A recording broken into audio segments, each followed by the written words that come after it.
Please tell us who you are. My name is Robert Birch, and we are today at Lucas Eye Hospital in Copenhagen, and I'm happy to see you here. Why we should all find interest in our health? One of the great things what has happened to the world at this moment is that people tend to live longer. People are getting older. One of the very big challenges in getting older is also to keep your health for a longer time, because there's no point in getting older if you only live a longer time being ill or sick. So to prevent that and to engage in that, it is very important that we want to live longer, but we also want to live healthier. And to do that, there's a lot of things that you can do yourself, and it's very important that you are responsible, yourself are responsible for your own health, and you can do that by taking checks-ups on your body and the parts that are important for you to have a healthy life. And this is why we are working in getting all of the things that we can do to get a better life when we are living longer. What happens when we fail to make regular health checkups, or we push them away for later? The things that are very important is that we are conscious about ourselves and our own life. If we do not take care, we'll just keep on living longer, because the doctors today are very good at keeping us alive. So that we'll just live longer, but be ill at the end of our life. So it's very, very important that everybody is conscious about how do I perform my own life, how do I take care of myself and the precious body that I have got, and take care that I do not deteriorate too early. This is what is important. Or else we'll just live longer, but have a longer life also as a not healthy person and be ill in some ways. What is your story behind your interest in health and implementing AI in it? My interest came in medicine. I've been interested in many years, but the specific area about artificial intelligence started out when I had two grandchildren that actually got diabetes 1. And I started looking into what is actually happening when you are a diabetic patient, because of course your grandchildren are very precious to you, and they were also for me. And I found out that diabetes is an illness that not in itself is not treatable, and you can treat it by getting insulin and so to your body. But what is very important is that if you look at the cost of insulin to the patient and to the society, is that 25% of the cost in society are used on the normal diabetes treatment, but 75% of all the cost is all the illnesses that diabetes brings you. It is very hard on your vessels, on your heart, and it is also very hard on your eyes. So that I found out there's a lot of these illnesses that are very bad, so we want to preserve also the diabetes patients. And one of the things we found out was that actually you get blind from diabetic retinopathy, which is caused by things happening in your vessels, in your eyes. But I also found out that although that you can lose sight and you can become blind from that, I also found out if you find the signs of diabetic retinopathy very early, then you can prevent the loss of sight. So that was why I got interested, also because I got in connection with our ophthalmologist here at Lucas Eye Hospital, and we started looking into is there anything we can do, because the people are not getting screened, are not having their eye looked at the time that they actually should.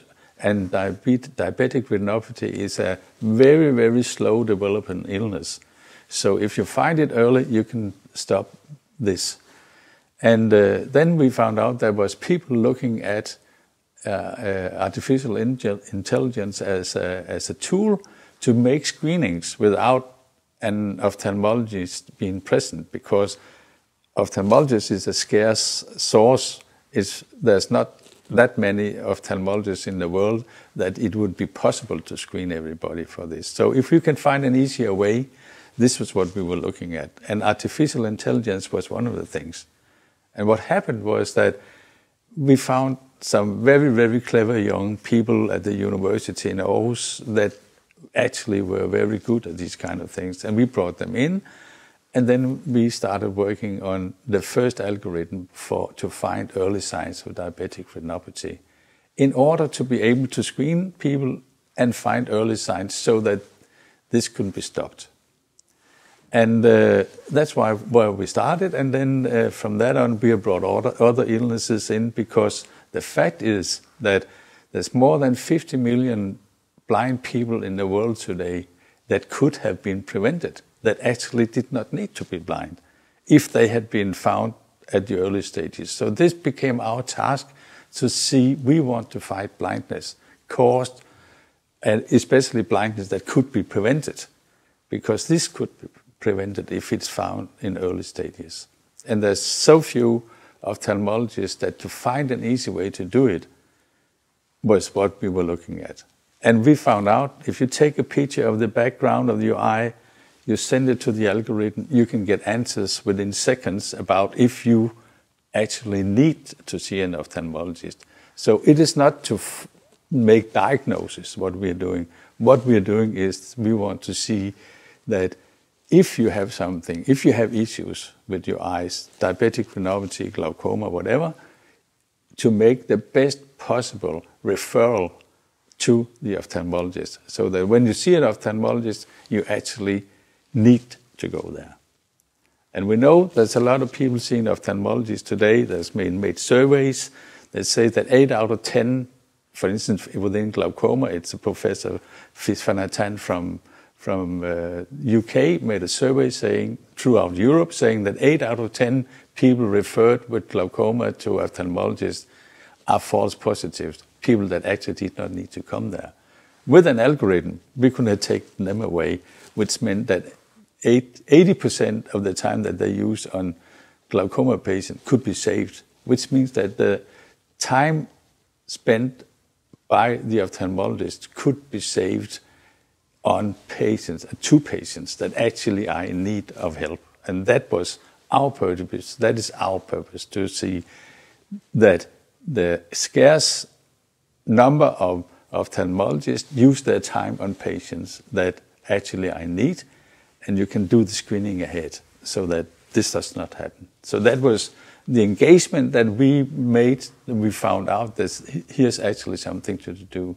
And people do not normally go to screen their eyes, but there's a lot of possibilities to have them screened. We can see opticians look at people's eyes every day. Why not make the screening by the optician so that they can make the referral? You don't need to go to a hospital. You don't need to go to an ophthalmologist. You can do it everywhere, in pharmacies, in opticians, wherever you can place a camera, you can make these kind of screenings. And this will be a revolution throughout the world. That was what we thought it would be. If this happens, then we can save a lot of people from getting blind, and all the problems that these families have, not alone in our country, but throughout the world. Think about the problem you have if you have a father or a mother that are getting blind, and they are the people that are making money for the living of these families. These kind of problems is all over the world, and it can be avoided if we look at this in the right way. Do you think artificial intelligence in medicine is the future? It is already here. The artificial intelligence are here. It has been a long time on its way. There's been a lot of resistance against artificial intelligence. People are thinking now it will take over our lives, it will take everything. But it's not true. The fact is, this is a tool that we can use. When they invented the wheel, it was a tool that made it easier to take products from one place to another. This is a tool, and we should, as humans, we should embrace this tool and say we want to use this tool. It's not going to take away, it's not going to be our new brains, and there's not going to be robots running around and making everything. That's not going to happen. What we can do is that we can use these tools to make our life better. And it can make our life better, especially within the medicine world, because we can find a lot of good things. We can find early signs of whatever it is, not only in the eyes, it's all over the body, because the anatomy is the same. The people are the same everywhere.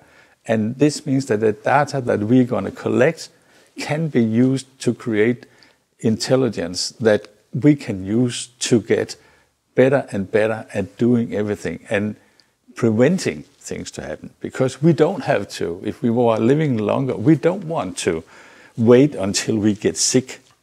We want to be preventing illnesses, because preventing illnesses makes our life better, makes it longer, and makes it healthier. Should people be afraid of AI in medicine? Being afraid of AI is nothing that you should be. You should embrace it. It is something that can help us to make these things happen better. There's a lot of people that are afraid. People are afraid of knowing. A lot of people are afraid of knowing. I rather would not know if I'm ill or in something. I will just put it away or in some way. But this is not the way that we should do, because it's better to find things early and to be able to treat it at this time. If you wait too long, and it's the same thing with diabetic retinopathy, and it is sneaking. I mean, they are sneaking. These illnesses are sneaking in the eyes because we have two eyes. And if you have an illness in one of the eyes, the other eye will take over. So even you can think, my sight is getting a little blurred or something like that, but I'll live with it because it goes so slow. But if you have the yearly check, or like you do with your teeth or whatever, if you have these tests, then you will find that when it is found, you can do something about it. Then you can prevent it from happening instead of going too long. And if you have a pain somewhere in your body and so on, don't hide it. Go and have it looked at, because if you have it looked at the right time, almost all illnesses can be taken care of at early stages. So the awareness that I'm probably going to live longer. My grandchildren are probably going to be more than 100 years old. And why should they spend the last 50 years of their life being ill if they could live healthy until they're 90, if they take care of themselves and take care of this? There's where artificial intelligence is very good, because there's a lot of tests that can be made, and it's only going to come forward. You can have things that are looking at your skin, the biggest organ in our body, looking at the skin, looking at if there's some signs of skin cancer and whatever. It'll be artificial intelligence. Within very short time, it's already here. It's just a question about using it to make our life better. Will doctors lose their jobs because of this? No. There's still going to be a lot of use for doctors. The problem is that there's scarce of that. It is the factor that are too few of, with the growing population and so on. And we do not, the number of doctors that are educated every year does not comply with the number of patients that are actually coming out. So they're never going to lose their job. But what if we could do something to make sure that when a patient visits a doctor, because he's very well educated in treating illnesses, so if we can make it sure that when somebody comes to the doctor, there's something to do. It's not but the question of saying there's nothing wrong with you, you can go home again and something like that. it is better that the people that are coming to the doctor, we use that force we have of very, very well-educated people today, that they can concentrate on treating illnesses. And then all the preventive work could be done elsewhere. How about long waiting lists to doctors in Denmark? Yes, I think it's a problem all over the world that there's a lot of waiting by ophthalmologists, and it's the same as in Poland and in other countries, that there's a lot of waiting time. If you want to see them, you can wait 6 months, 12 months to get to them. Some places, of course, earlier, but in most countries, it's a very long time to wait. And this is the problem. It is not a problem. A solution to that problem is not just around the corner, because you still have to educate people to get to the knowledge that they have and the speciality that they have. So it's not around the corner. But what is around the corner? It's not even around the corner. It's standing on the corner. Is the artificial intelligence. It can help you to make. So if you have a great population, then you can see what we know from the many millions of screenings we already did with our algorithms, is that 4% of all the people walking in the street, because we use our algorithms a lot by opticians, 4% of all the people, of the many millions that we have issues with their eyes that needed to be looked at. 4% of the population are going around in the world not knowing that they actually have something that they should have looked at. When they come in, we have built a telemedicine solution underneath the algorithm, which means that when we have a patient coming out with what we call a red result, saying there's something that should be looked at, we send the pictures to the ophthalmologist, to an ophthalmologist back up. They look at the picture, and then they would say, is this urgent or is it not that urgent? And if it's urgent, they are sent immediately to an ophthalmologist with that referral.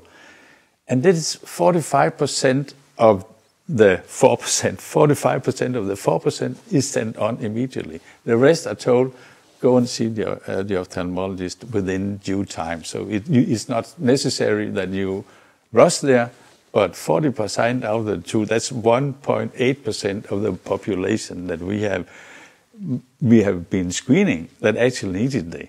And this is people just came into an optician store looking for a new pair of glasses or sunglasses or whatever. They did not even know they had something wrong with their eyes. Then they had it. Then there's something there. And it has been a lot of illnesses that we have found there. And we have been preventing actual blindness by using algorithms. And in my world, I've always gone to the dentist to have looked at my teeth. And if you ask me what I would rather lose, one tooth or two teeth, or lose my sight, I'm sure I don't want to lose my sight. I'd rather lose the tooth. So having checkups on your body and having checkup on your vital parts of your body is very important. And it can save you a lot of problems in the future if you do it. And there's nothing to be afraid of, because you can only get better by doing this. You are a businessman. Why you dedicate your life to health? I'm interested in health because obvious reasons is that I see that the dear ones around me, some of them had some issues, and I could see that this can do things. So for us, it's more like a passion now. It is business. I've run a lot of businesses or more businesses in my life, but this one is more passionate than anything I've done in my life. I want to be part of preventing blindness in the world, and this is what we're here for. It is to prevent blindness and loss of sight. In your opinion, what are the 3 main steps to prevent eye diseases? The 3 main steps to prevent eye diseases is, first of all, have your eyes looked at, which means screening.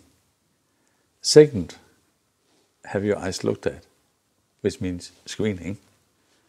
Third, have your eyes looked at and have them screened. Because if you are taking care of yourself, have them looked at, then you will find early signs and you can prevent yourself from losing sight.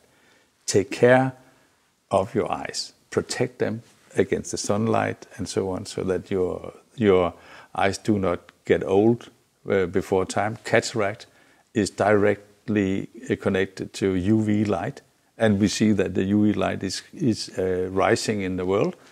So take care of your eyes, protect them, use sunglasses, but have your eyes looked at so that you find early signs. And we try to bring these things out throughout the world through opticians and also in hospitals and with ophthalmologists naturally. But go to your local optician, have your eyes screened, ask for a RetinaLyze system, which is algorithms that can find these early signs of diabetic retinopathy, glaucoma, etc. Many illnesses that can be found with these algorithms at your local optician, if they have the RetinaLyze system. Thank you very much.